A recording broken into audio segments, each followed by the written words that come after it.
ის არხი რადიო იმედზე გზაზე ჭიტანავასთან ერთად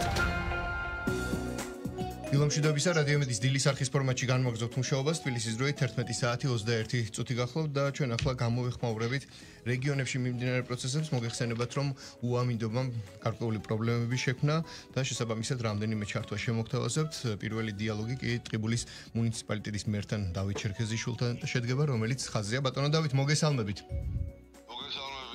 მადლობა რომ ახერხებთ და გვერდთვებით პირდაპირ ეთერში ბატონო დავით ვიცით რომ უამინდობამ ტყიბულშიც შექმნა გარკვეული პრობლემები რა ვითარება რა ტიპის პრობლემები იყო და ამ წუთისთვის როგორი მდგომარეობაა დიახ ნამდვილად ტყიბულში საკმაოდ მაღალი დონის ნალექი მოვიდა განსაკუთრებით თოვლი რიგ შემთხვევებში 1 მეტრსაც გადააჭარბა ქალაქში დაახლოებით 70 სანტიმეტრი 80 სანტიმეტრი სიმაღლის თოვლი მოვიდა გაწყვეტილ სამუშაოება შემდეგ ისის განაპირობა რომ თოვლის საფარი უკვე სადაც დაგროვდა მას სიმაღლე კიდევ უფრო მოემატა მას თან ართულებს სამუშაოებს ისიც რომ საფუძველი თოვლია და შემდეგ დიდი რაოდენობით წყალი გამოდის ჩვენ შემთხვევაში პრობლემა აი ამ სულმა თოვლმა შექმნა იმ კუთხით რომ ამან გამოიწვია დამძიმება როგორც ელექტროსატანების დაბალი და მაღალი ძაბვის ასევე სხვადასხვა ადგილებში მოხდა ისეთი დიდი ხეების წაქცევა მოწყვეტა ადგილიდან გზების გადაკეთვა ამითი ბევრი მიმართულებით ესეც სხვადასხვა ტიპის პრობლემები შეიქმნა თუმცა არის ჩვენი მხრიდან არ შეჩერებულა სამუშაოები ფაქტიურად ახლა შიდა საუბნო გზების გაწმენდა მიდის ცენტრალური გზები გაწმენდილია თქმა ხელს გიწყოს ის ამბავი რომ გუშინ და დღეს თოვლი აღარ მოდის შესაბამისად საკუთრებია გაცილებით მეტი ინტენსივობა ამიტომ სამუშაოების შესრულებისას ენერგოპლუს შესამსახურები ასევე ძალიან დიდი დატვირთვით მუშაობენ ჩვენ პრობლემა მუხურაში ჩვენი დიდი სოფელია მუხურა სადაც მუხურაში შესასვლელი არის უღელტეხილი თვალოთ და იმ უღელტეხილზე ნამქერის პრობლემის გამო ძალიან რთულდება ხოლმე სამუშაოები და შესაბამისად დღეს არ აგვახეს ნამქერი და ვფიქრობ რომ დღის ბოლომდე მუხურაში შესასვლელი გზა გაიხსნება და ასევე დამთავრდება ელექტროენერგიის გათიშულია სოფელი ელექტროენერგიის აღდგენის ელექტროენერგიის აღდგენის სამუშაოებიც დღეს დასრულდება გასაგებია ბატონო დავით თქვენ მნიშვნელოვან გზაზე მდებარეობს ტყიბულის მუნიციპალიტეტი და ახსენეთ კიდევაც რომ შიდა გზების გარდა ცენტრალური გზა კიდევ მნიშვნელოვანი კომპონენტია და თქვენგან შორი ახლოს იქ ნაქერალოს უღელტეხილია საიდანაც ჩვენ რაჭის რეგიონში მივდივართ და რაჭაში კიდე ცალკე სირთულეები იყო და ჩვენ რაჭის რეგიონიდანაც გავაკეთებ ჩართვას უბრალოდ რომ გითხრათ ამ მიმართულებით გადაადგილება ახლა ამ დროისთვის შესაძლებელია თუ არ არის და საერთოდ აი ნაქერალოს მიმართულებით ცხრა ჯვარისკენ ეს იქ გზაზე რა ვითარებაა? ცხრა ჯვარისკენ ჩვენ შეზღუდული გვაქვს გადაადგილება ცხრა ჯვართან დაკავშირებით ახლა იქ გაცილებით მაღალია თოვლი ფიზიკურად შეუძლებელია ამ ეტაპისთვის ერთ ორხიდიანი მანქანების და ავტომანქანების საშუალებით დასვლა შესაბამისად ბევრია რისკის საშიშროება შესაბამისად ამ ეტაპისთვის ცენტრალური გზები რომელიც მიდის უკვე რაჭის მიმართულებით ის გაწმენდილია უბრალოდ ნაქერალას ტერიტორია უკვე ტყიბულის მუნიციპალიტეტის გარეთ არის შესაბამისად ჩვენ ამ შემთხვევაში არ ვფლობთ ზუსტ ინფორმაციას ნაქერალასთან დაკავშირებით ჩვენი კოლეგები რაჭის და ამბროლაულის მუნიციპალიტეტიდან რაჭის რეგიონიდან დავწეროთ კეთხვიან ამ ზუსტ ინფორმაციას თუმცა ჩემი ინფორმაციით ინტენსიური სამუშაოები მანდაც მიდიოდა და ეს მას ნიშნავს რომ დაწუნებული ვარ დღეს რადგანაც აღნიშნა რომ გუშინ და დღეს თოვლის ნაკადი შეწყდა უკვე ძირითადი სამუშაოები, რომელიც ესე ნიშნავს იმას, რომ ჩაკეტილი გზების ნაწილში ჩვენ დასრულებული გვექნება, ჩვენ ინტენსიურად ხავშობთ შიდა საუბნო გზებზე, მოსახლეობას აქვს პრობლემები, ახსოვს პრობლემები დროულად აღმოფხვრად, ძალიან დიდია მასშტაბების სამუშაოსი, ამიტომ ძირითადად აუცილებელია ტექნიკა მიმუშაოს, ტექნიკა ჩათოროთ რომ რამდენი ქუჩაც არის, იმდენი ტექნიკაა საჭირო, 2-3 ქუჩაზე რო ერთეული ტექნიკა რო ანგარიშოთ, ამიტომ ჩვენ დავამატეთ ახლა უკვე დღეს კიდე 2 საშუალება, 2 ერთეული და ამიტომ ამბობ რომ ძალიან მალე ამ 2 სამდღეში ჩვენ ძირითად შიდა საუბნო გზებსაც დავასრულებთ ისეთ დონეზე რომ არ გქონდეს მოსახლეობას გადაადგილების პრობლემა. გასაგებია. უღრმეს მადლობას მოგახსენებთ და დროებით. დიდი მადლობა თქვენ.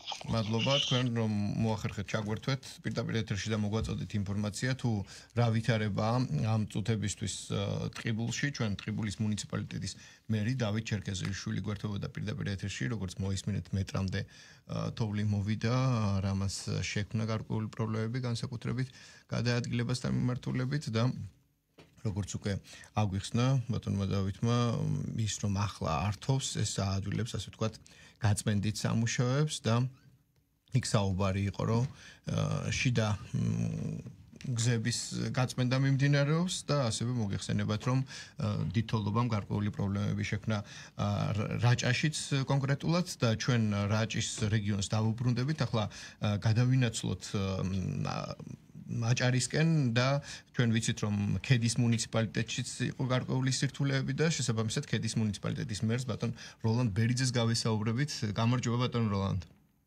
გამარჯობა მოგესალმებით და მივესალმებით თქვენს ხელს. დიდი მადლობა იმისთვის რომ გვერთვებით პირდაპირ ეთერში ბატონ როლანდ ჩვენ ვიცით რომ ამინდის გაუარესების და გართულების გამო იქ მეწყერმა ცენტრალური გზაც გადაკეტა და თქვენთან რა სირთულეები შეიქმნა ახლა რა ვითარებაა და უკვე აღდგა თუ არა იმ მიმართულებით მოძრაობა.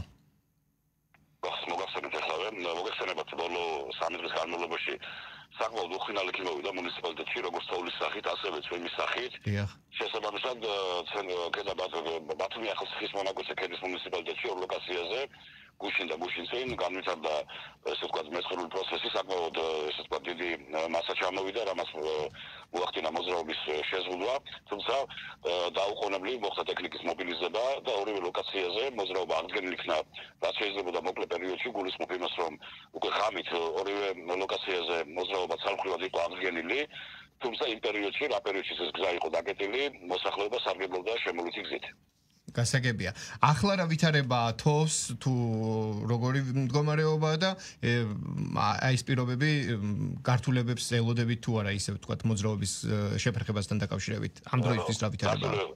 გართულებებს აღარ ველოდებით, იმიტომ რომ გუშინ შემდგომ უკვე გამოვიდა რა დღესაც ზიანი ამინდი გვაქვს. მიმდინარეობს აღნიშნულ ლოკაციებზე ესე ვთქვათ დამასრულებელი სამუშაოები, კერძოდ 60 დღეში უახლოეს 60 დღეში ძალიანად მოხდება ამ ლოკაციების გაწმენდა, თუმცა ასევე მიმდინარეობს შიდა საუბნო გზების გაწმენდა ამ ეტაპისთვის და არა მარტო ამ ეტაპისთვის, თუნდაც იმ დღეებშიც მუნიციპალიტეტში მობილიზებული იყო ტექნიკა, შესაბამისად არც ერთი სოფლის ცენტრის ცენტრალური გზები არ იყო ჩაკეტილი, ვახდენდით გაწმენდას და ბოლო 3 დღე გადართული ვართ უკვე შიდა საუბნო გზებზე, რომლის 80% გაწმენდილია. გასაგებია. დიდი მადლობა. მადლობა თქვენ.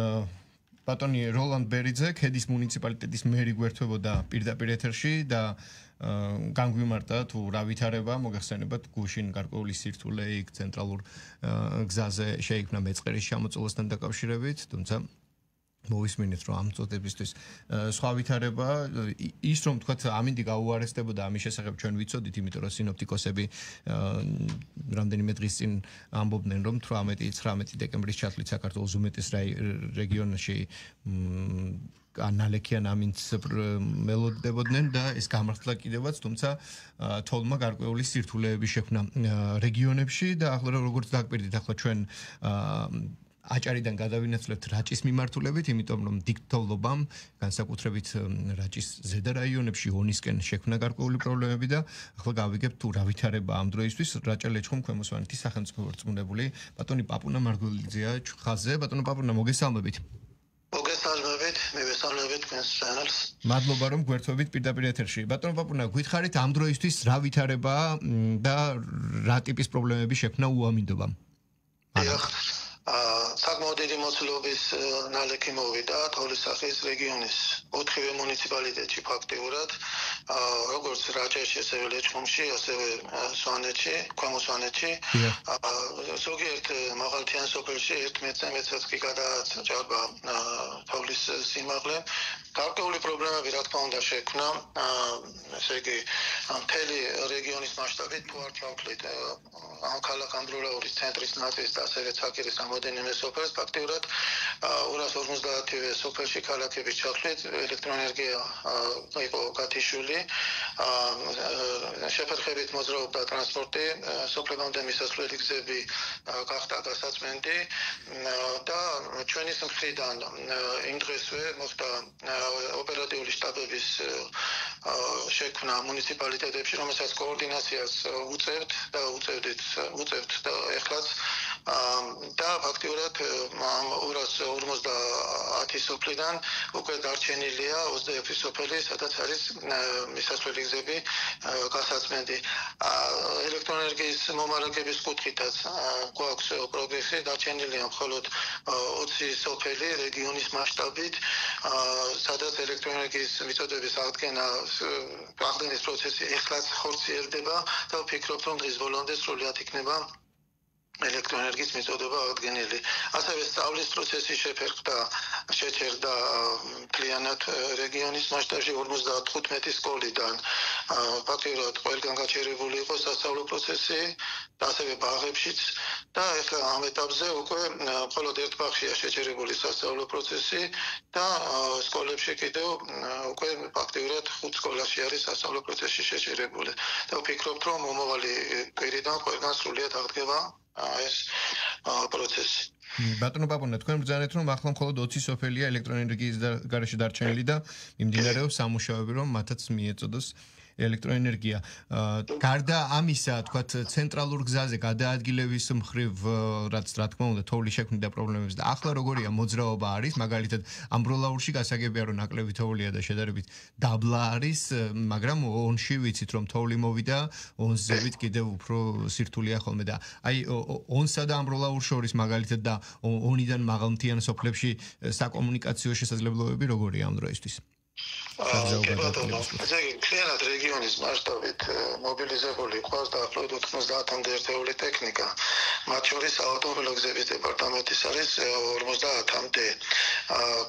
საჩხერე რაჭის გზის მონაკვეთი არ დაკეტილა, მოძრაობა ეხლაც შეუფერხებლად შესაძლებელია, გადაადგილება შესაძლებელი.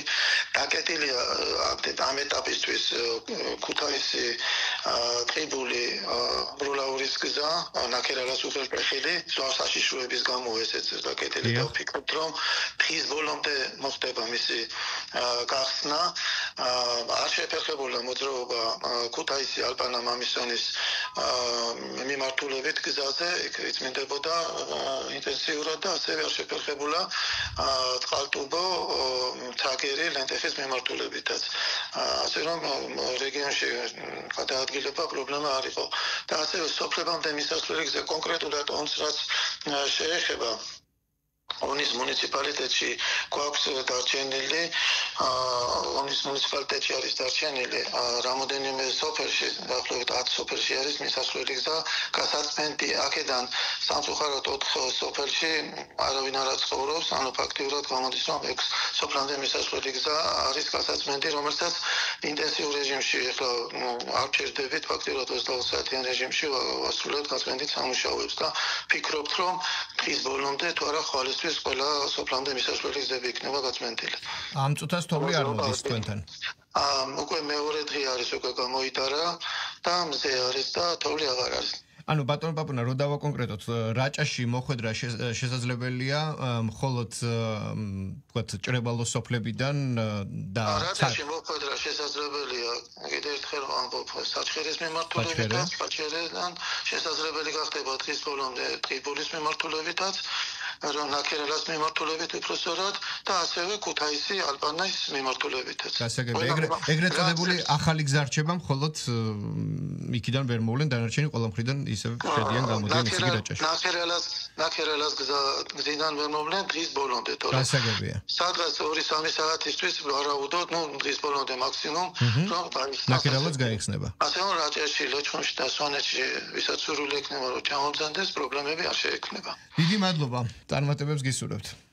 მადლობა. რაჭა ლეჩხუმ ქვემო სვანეთის სახელმწიფო რწმუნებული ბატონი პაპუნა მარგველაძე გვერდებოდა პირდაპირ ეთერში და როგორც მან განმარტა ახლა ამ დროისთვის იგივე ნაქერალას მიმართულებით ჩვენ მანამდე ტყიბულის მუნიციპალიტეტის წარმომადგენელი უბრალოდ ტყიბულის მუნიციპალიტეტის მერი გვერდებოდა პირდაპირ ეთერში და გითხრა რომ იქ მიმდინარეობს გაწმენდის სამუშაოები ნაქერალას უღელტეხილი ამ წუთისთვის გადაკეტილია მაგრამ როგორც ბატონი პაპუნა მარგველაძე ამბობს ნაშუა დღევისთვის უკვე ეს გზაც გაიხსნება და რაჭაში მოხვედრა აქედანაც იქნება შესაძლებელი და რაჭა ლეჩხუმის შემაერთებელი ყველა ცენტრალური გზა როგორც ასე ვიკითხა ბატონმა პაპუნამ ღია გახსნილია და ამ წუთებში რეგიონში თოვლი არ არის მოკლედ ვითარება სტაბილურია და რაც განმარტა ასევე 20 სოფელი რჩება ამ დროისთვის რაჭაში ელექტროენერგიის გარეშე მაგრამ განმარტა რომ აქაც მიმდინარეობს სამუშაოები რომ მათ ელექტროენერგიის მიწოდება აკუთკეთ.